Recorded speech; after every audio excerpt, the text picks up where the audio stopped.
ndị ọsọ niile agbachichi agbachi nwere ihe ha ji eyewe oyo mmadụ pụta ihe ọnụ niile agbachichi agbachi Chineke gbachi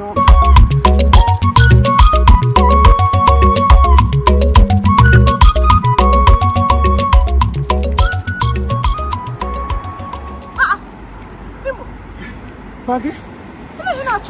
Nne m ọwụlụ kwe na-achị m chi ejila ahụ na m anọ m n'ụgbọ na dinere ala maka anyị gara night vigil anyị gara aga kpele Chineke n'abalị kọwara ya mkpa anyị chefuwo na taa wụ birthday nwunye m nwaanyị Dr. Honorable Mrs. Rose Claris Chukwuma Chinelo nke nwere ụlọ ọgwụ na Port Harcourt ime onye ọwụ ka ị na-eti Claris, Rose Claris, alone na modonyo. Eh. It was out here the unique.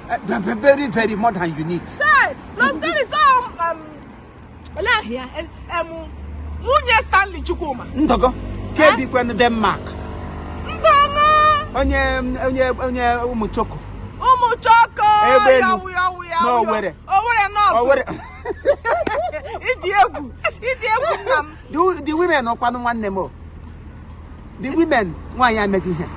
All one name, ma'am. Jerimu. It's only one name, man. It's a mamma go on your marker.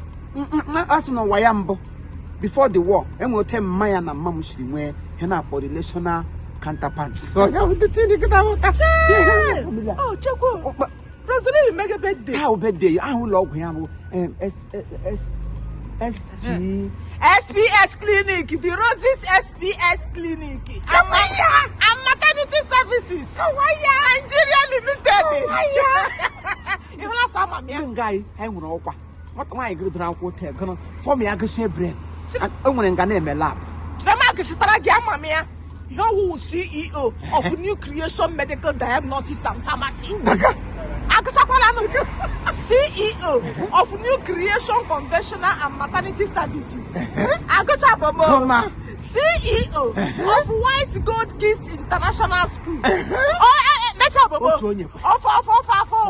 CEO of Oriental Royal Garden and Restaurant.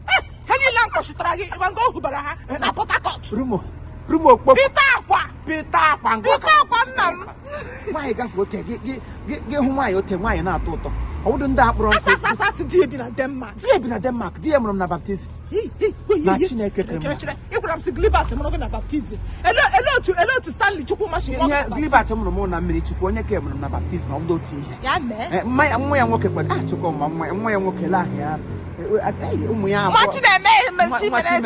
I would do Panaya. I was on progress. Only can one minute of Gamaru Dubru. Hey, Chatria. A princess called. Also, was princess is a success. Success. I don't know. Okay, get there. Let her here. Ngozichuku. It was a woman. It was a neighbor. It was a woman. I'm just Scorpion. Oh, yeah. Scorpion. I'm a cigar for you. Why for Sonia will lang made the canon here. Mandu, how did you thought the birthday? And also the little doctor. Then the mom witch doctor. You know, we a medical doctor. Doctor. They got into it. What we have let you room go on or do. I got it. Take him with him organishaga. I ship. I not doing what I can invent. I say, happy birthday to you. Claris. Happy birthday to you, Chinelo. Happy birthday. Happy. Guadala Mokuzo come to me. You might let boss. Chupafu. Hey, Nam Gama.